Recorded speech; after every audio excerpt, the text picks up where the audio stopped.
untuk dapat beasiswa ini kan dari devisa negara, ini uang rakyat, terus dikasih untuk orang yang memang berkontribusi. Tapi kalau mereka seperti itu, mereka terima dengan gratis-gratis, kenapa kita yang memang dasarnya bergiat di kegiatan sosial, kita tidak mencoba seperti itu? Jadi itulah menurut saya kenapa mahasiswa aktivis harus mengambil kesempatan ini, beasiswa dari negara. Nah, kalau untuk tahapan tesnya itu ada 3, ini setiap tahun sama dari dulu. Yang pertama seleksi administrasi, seleksi bakat skolastik, dan seleksi substansi. Cuma namanya yang sering diganti-ganti. Kalau dulu angkatan saya, seleksi bakat skolastik itu disebut TPA dan tes potensi akademik dan wawasan kebangsaan. Kayak TPA dan TWK seperti itu. Tapi mulai 2022 kemarin, tes wawasan kebangsaan itu sudah ditiadakan seperti itu. Jadi tinggal seleksi bakat skolastik itu dia semacam TPA lah, cuma ada 1-2 unsur yang berbeda. Kemudian yang terakhir itu seleksi substansi, itu seleksi wawancara. Kadang disebut seleksi interview, kadang disebut seleksi wawancara, tapi sekarang penyebutannya sudah sama dari tahun lalu sampai sekarang, seleksi substansi seperti itu. Timelinenya untuk tahun ini, untuk tahun 2023 sekarang ada tahap 1, tahap 2. Jadi setiap tahun tuh LPDP buka 2 tahapan. Yang pertama tuh biasa dibuka awal tahun, kemudian yang kedua itu dari bulan Juni. Ini setiap tahun sama, cuma paling kalau molor-molor dia punya waktu paling sebulan seperti itu. Nah, ini ada punya tahapan pembukaan pendaftaran, seleksi administrasi. Jadi ini jaraknya lumayan jauh. Jadi menurut saya kalau teman-teman mau ikut tes harus sambil tidak hanya fokus beasiswa gitu. Kalian bisa sambil kerja. Orang yang tidak memulai. Kenapa orang yang tidak memulai? Karena kalian lihat, kalau kalian memulai, kalian coba hanya daftar saja, otomatis peluang kalian lulus 0,0, berapa persen begitu pasti ada lah dari sekian ribu orang. Tapi kalau kalian tidak memulai, 100% kalian tidak akan lulus karena kalian tidak mendaftar seperti itu. Dan segala hal yang berat adalah hal-hal di awal yang kita lakukan di awal, riset, memikirkan judul segala macam, itu hal yang berat. Maka kenapa orang bilang awal itu selalu sulit seperti itu. Tapi kalau kita tidak memulai, maka kita tidak bisa mengukur kemampuan kita sampai di mana seperti itu. Kalau misalnya saya tidak lulus di pertengahan, berarti saya tahu ternyata kemampuan saya sampai di sini dan saya bisa mengevaluasi diri, memperbaiki diri dan mendaftar lagi tahap selanjutnya misalnya seperti itu. Kemudian yang kedua, tidak fokus. Kenapa ini penting? Kita akan sangat sulit untuk menyelesaikan itu. Sampai teman tidak rendah hati untuk berproses tidak akan maksimal hasilnya. Nah, di LPDP sendiri tuh misalnya kalian punya inisiatif untuk cari informasi, kemudian ikut mentoring. Kakak, coba lihat saya punya esai ini masih kurang di mana. Apakah ini saya sudah buat ini, apa masih kurang di mana seperti itu. Jadi itu yang disebut proses seperti itu. Kalau teman-teman cuma sudah ikut-ikut saja, kirim-kirim saja, hasilnya juga begitu. Saya yang pertama persiapan. Jadi kalian harus punya harus setting tujuan kalian itu apa. Itu yang pertama menurut saya. Orang bilang melakukan sesuatu kalau niatnya tidak benar berarti hasilnya akan mengikuti niat itu. Jadi kalau misalnya teman-teman mulai studi untuk apa? Harus bertanya dalam diri, karena yang tahu jawabannya hanya teman-teman sendiri. Apakah saya lanjut studi untuk ikut-ikut saya punya teman kah? Ataukah saya lanjut studi karena saya belum dapat kerja kah? Atau saya lanjut studi karena nganggur? Itu banyak alasan sih untuk orang lanjut studi. Ada yang berpikir, saya rasa ilmu saya belum cukup, saya harus belajar lagi. Pokoknya banyak sekali alasan orang untuk lanjut studi. Jadi teman-teman harus pikirkan itu dengan baik. Kemudian mengatur timeline teman-teman. Seperti yang tadi saya bilang, di bulan ini saya ikut tes, berarti bulan mana saya mempersiapkan aplikasi saya. Saya mempersiapkan aplikasi saya itu di tanggal berapa. Karena contohnya seperti TOEFL, mungkin Siana sudah tahu, tapi TOEFL itu ada batas untuk batas penerbitan sertifikat itu 2 minggu. Karena periode di LPDP untuk submit aplikasi itu cuma 1 bulan. Cuma sertifikat itu keluar agak lama untuk TOEFL. Jadi harus jauh-jauh hari mengatur waktu teman-teman untuk mempersiapkan aplikasi dan juga pendaftaran. Lalu yang kedua itu perbanyak referensi, baca buklet, diskusi dengan awardee. Jadi penerima beasiswa LPDP itu disebut awardee. Dan juga melakukan mentoring. Itu setiap tahun bukletnya diperbarui. syaratnya diperbarui, entah dinaikkan atau diturunkan tuh diperbarui terus. Jadi teman-teman harus sering-sering update ke websitenya seperti itu. Kemudian yang terakhir, action. Kalau misalnya sudah dipersiapkan perencanaan dengan matang tapi tidak memulai untuk melakukannya, sama saja seperti itu maksud saya. Nah, ini so you must take the first step. Yang pertama, teman-teman silakan buka dia punya website. Jadi ini website dari LPDP, lpdp.kemenkeu.go.id. Nanti teman-teman yang masih kuliah bisa sambil cari-cari dari sekarang, karena kesempatan untuk lulus beasiswa ini sangat besar menurut saya. Ini ada yang khusus untuk ASN dan Polri, kemudian ada yang dikhususkan untuk disabilitas.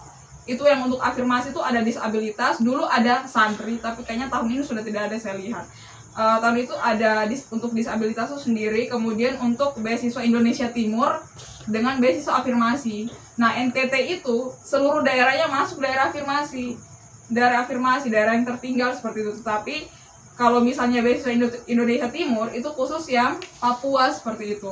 Jadi perbedaan persyaratannya tuh lumayan tinggi menurut saya. Bukan syarat apanya sih, tapi standarnya. Kayak misalnya TOEFL untuk beasiswa reguler itu teman-teman yang di Jawa misalnya. Untuk beasiswa reguler mereka mendaftar dalam negeri itu TOEFL-nya harus 500. Sedangkan kalau kita yang jalur afirmasi 400 saja sudah bisa. Cuma 400 sudah bisa kuliah dalam negeri untuk mendaftar beasiswa ini. Sedangkan mereka yang masuk wilayah reguler itu harus TOEFL-nya 500. Nah, afirmasi 500 itu kok sudah bisa ke luar negeri seperti itu. Sedangkan di reguler ke luar negeri tidak menerima TOEFL, mereka menerima IELTS dan itu 6.5, cukup tinggi seperti itu. Nah, jadi sangat disarankan teman-teman untuk memanfaatkan Indonesia Timur. Mereka bukan menaikkan kuota sih, tapi kayaknya dikhususkan atau diutamakan gitu. Jadi kita tuh berapa yang daftar pasti hampir semua lulus seperti itu, karena mereka butuh untuk pelaporan. Artinya mereka sudah membagi beasiswa sama rata untuk daftarnya begitu-begitu saja, tapi mereka lulus. Meskipun ketika di kelas IELTS itu sangat susah, karena bayangkan kamu di kelas orang yang mendaftar dengan skornya 500 lebih TOEFL, kamu 400 dan kamu lanjut di luar negeri. Artinya lu harus belajar sampai kapan dapat itu IELTS 7 atau 6,5. Sedangkan kampus-kampus besar tuh butuh IELTS yang tinggi seperti itu. Jadi menurut saya itu perlu dipersiapkan. Sekalipun kita dipermudah persyaratan untuk pendaftaran beasiswa, tetapi di LPDP beasiswa itu terpisah dengan kampus. Jadi mereka kasih uang, lu cari kampus sendiri. Ada beasiswa yang lu lulus beasiswa artinya lu lulus kampus. Tapi kalau LPDP tuh kayak terpisah gitu masing-masing. Jadi kita harus lebih berusaha seperti itu. Ini. Jadi ada satu kolom di bagian pendaftaran itu yang ada isi untuk download. Jadi ini dokumen-dokumen yang bisa teman-teman lihat nanti. Nah, ini ada perguruan tinggi tujuan beasiswa reguler dan parsial luar negeri. Kemudian ada beasiswa reguler dan parsial di dalam negeri. Oh, ini luar negeri yang dibawa. Kemudian buku panduan. Nah, yang teman-teman buka duluan yang mana? Yang paling atas, buku panduan. Itu yang disebut booklet. Jadi teman-teman baca di situ tuh baca semua. Karena banyak orang yang dia habis buka, dia tanya lagi hal yang sama, padahal jawaban sudah ada di situ. Artinya dia tidak baca. Kita langsung tahu. Jadi dia pasti kemudian ini dia punya perguruan tinggi. Jadi teman-teman mau daftar, ada saya punya teman yang dia tulis kampus-kampus yang tidak ada di dalam pilihan. Sedangkan kalau misalnya kampus yang di LPDP itu yang mereka biayai, artinya mereka sudah riset kampus ini ratingnya bagus atau tidak, jurusannya ratingnya bagus atau tidak. Ada season-season di LPDP yang harus teman-teman lihat. Harus lihat dulu dia punya kampus dan juga jurusan, baru teman-teman daftar seperti itu. Biar jangan salah pilih di bagian pemilihan universitas, karena nanti kan ada 3 pilihan seperti itu. Lalu ini buat akun, yang ini buat akun, biar yang sebelah sini, biar teman-teman bisa mendaftar. Terima kasih Kakak Pipin yang sudah memberikan sedikit materi untuk kami. Baik, sekarang kita masuk pada sesi diskusi. Di sesi diskusi ini kita buka 3 tahap sesi. Yang untuk sesi pertama saya berikan kesempatan untuk 3 orang penanya. Bisa yang ada di Zoom dan yang ada di sini. Oke, untuk yang mau bertanya, waktu dan kesempatan saya berikan. Langsung boleh. Jadi saya bertanya terkait isi Nah tadi kan LPDP di sini kan untuk daftar ke kampusnya beda, terus daftar ke beasiswanya beda. Nah yang selama ini selalu menjadi kebingungan saya itu apakah di isinya itu nanti yang kita isi itu adalah terkait jurusan yang mau kita ambil nanti S2 atau bagaimana gitu. Tapi apakah kita harus pikirkan memang jurusan yang terkait atau kalau kita harus sudah punya riset tertentu untuk kita bisa lanjut S2-nya gitu. Oke, mungkin bisa Mau langsung dijawab? Dijawab. Oke. Nah, kalau di LPDP sendiri, bentar saya langsung buka aja-nya file seperti itu biar lebih rinci. Mungkin sambil tunggu ada lagi yang mau bertanya langsung. Oh ya, silakan Kak Ana. Saya lebih bertanya terkait penulisan esai. Kalau kampus tujuan luar dan dalam, apakah sama tetap bisa tulis esainya dalam bahasa Indonesia? Terus Oke. terkait terkait dengan penulisan esainya, karena kan di situ yang saya baca kalau tidak salah ada kriteria jumlah kata yang gitu kan, kayak berapa jumlah kata penulisan esainya. Itu kira-kira saat Kak cerita tadi diberikan koreksi sebanyak 5 kali, Kak Vivin mungkin bisa share durasi kakak mempersiapkan esai itu sebelum diminta mentoring itu berapa lama gitu? Kayak apakah memang sudah disiapkan dari jauh hari begitu atau bagaimana? Terus apakah ada pengaruhnya begitu Kak Vivin, kayak kita menceritakan kontribusi kita dalam esai itu, apakah ada pengaruhnya durasi? Misalkan kontribusi itu apakah misalkan kita cerita kontribusi yang 1 tahun atau berapa bulan yang lalu, apakah durasi kontribusi itu mempengaruhi dengan mereka punya penilaian begitu? Oke. Masih ada lagi? Begitu dulu. Berarti mereka tuh membebaskan kalian mau menulis dengan gaya seperti apa, entah paragrafnya deduktif atau induktif, dari umum ke khusus atau khusus ke umum. Mereka tuh membebaskan teman-teman mau merangkai cerita seperti apa. Makanya orang bilang menulis esai itu mempersiapkan cerita. Kamu mempersiapkan cerita seperti apa yang menarik. Bahkan kalau orang baru baca bagian awal sudah membosankan, ya tidak akan baca sampai habis. Apalagi 1500 kata itu sangat banyak seperti itu. Nah, untuk isinya sendiri tadi soal kontribusi itu harus dimasukkan, karena kalau esai di LPDP itu mereka sudah kasih sudah kasih bukan format, tapi lebih ke kalian buat esai 1500 sampai 2000 kata. Isinya itu ini komponennya. Jadi ini saya baca komponennya tuh, yang pertama komitmen kembali ke Indonesia. Kalau misalnya dalam negeri artinya kamu berkomitmen untuk terus mengabdi di Indonesia. Tapi ada batas waktunya. Kalau di LPDP itu 2N tambah 1. N itu masa studi. Jadi kalau misalnya teman-teman ambil studi magister 2 tahun, berarti kalian harus mengabdi Indonesia selama berapa tahun? 2 kali 2 tambah 1, artinya 5 tahun. Kalian harus mengabdi di Indonesia, baru kalian bisa bekerja di luar negeri. Seperti itu. Jadi ada batasnya. Makanya kenapa di situ dia bilang komitmen kembali ke Indonesia. Artinya teman-teman harus berkomitmen untuk berkontribusi di dalam negeri, seperti itu. Nah, kemudian yang kedua itu rencana pasca studi. Habis studi kamu mau buat apa, seperti itu. Lalu yang terakhir rencana kontribusi, yang tadi kamu bilang rencana kontribusi di Indonesia.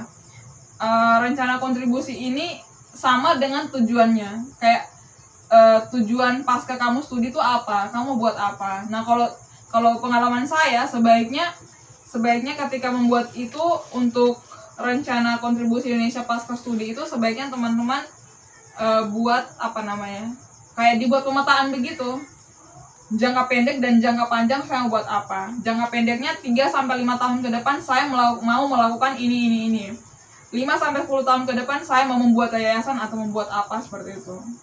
Jadi harus dipetakan. Nah, kalau tadi yang lainnya apa tadi? Ya, itu sudah terjawab atau belum? Masih sudah. Oke.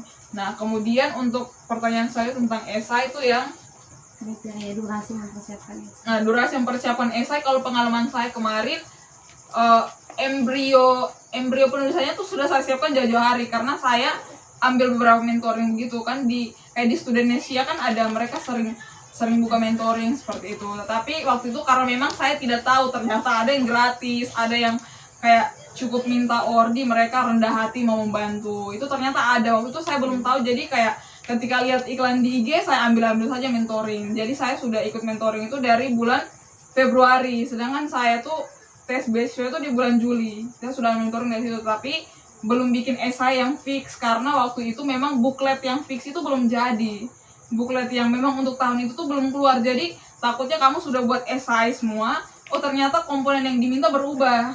Kayak misalnya yang ini, waktu kami tuh ada 2 dokumen, ada 2 esai. Jadi ada satu esai yang memang betul-betul menyuruh kamu menuliskan tentang dirimu, kemudian apa yang sudah kamu lakukan, kontribusimu selama ini apa, begitu. Itu ada sendiri. Kemudian ada yang ini, jadi ada 2 esai yang berbeda, kayak commitment letter dan personal statement lah. Jadi personal statement tuh lebih ke alasan yang memotivasi kamu untuk studi lagi, tapi secara personal untuk kamu.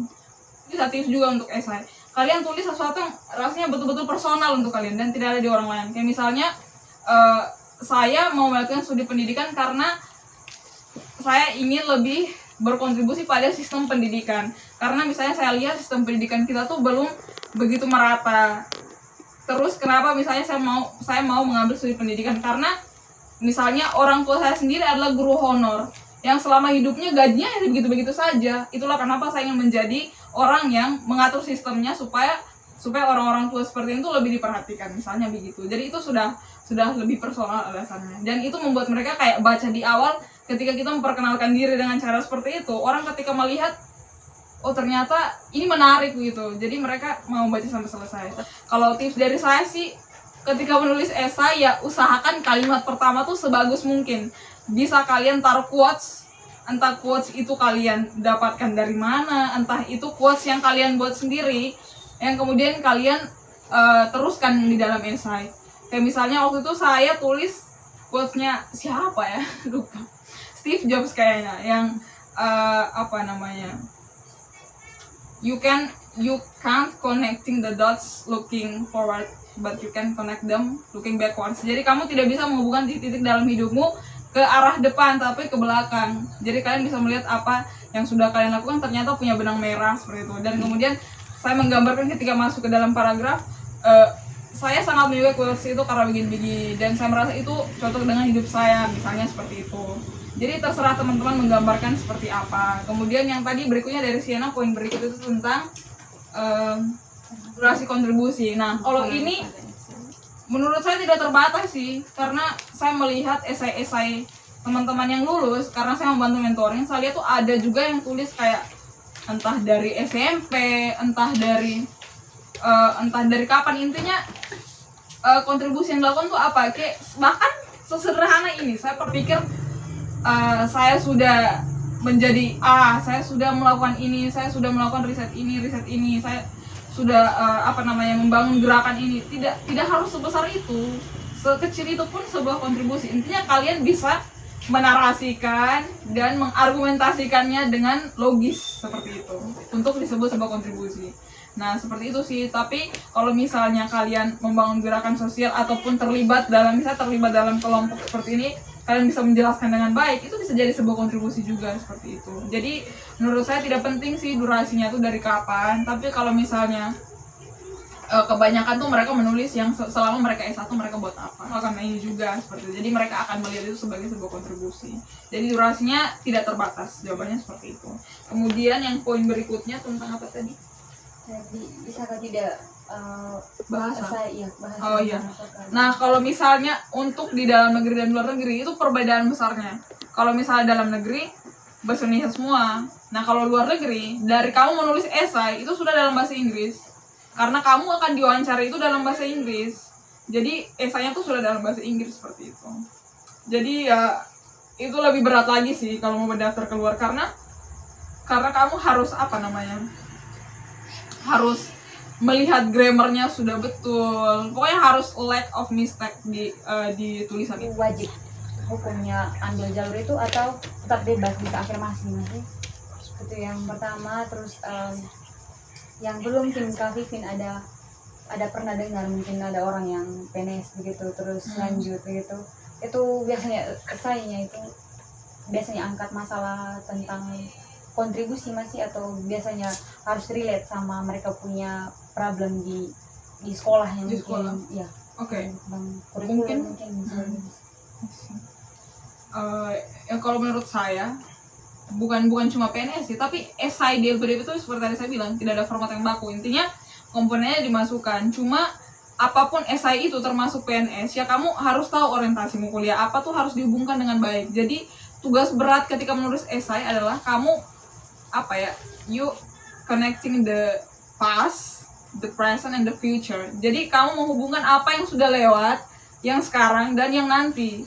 Yang kemarin saya studi apa, saya buat apa, saya kontribusi apa saja, kemudian hubungannya dengan yang sekarang saya lakukan apa. Sekarang saya mau studi ini, ambil ini karena kemarin saya rasa ini bagus begini-begini. Kemudian ke depan dari studi yang sekarang saya mau buat apa. Jadi itu memang wajib begitu. Bukan cuma di PNS, tapi semua esai, semua jalur kamu harus menghubungkan itu. Jadi kayak misalnya tadi kamu bilang, oh suatu saat saya akan masuk birokrasi, apakah saya harus melihat masalah di situ? Ya berarti itu alasan kenapa kamu studi. Karena kita sudah lulus sebagai penerima beasiswa LPDP, mungkin kita kuliah apa bisa sambil kerja?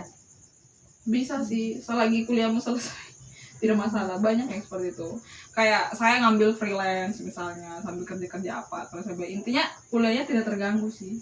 Karena di LPDP sendiri tuh mereka nanti setelah pokoknya ada banyak tahapan lah sebelum menerima fee-nya gitu. Sebelum menerima pos-pos dana itu ada banyak tahapan.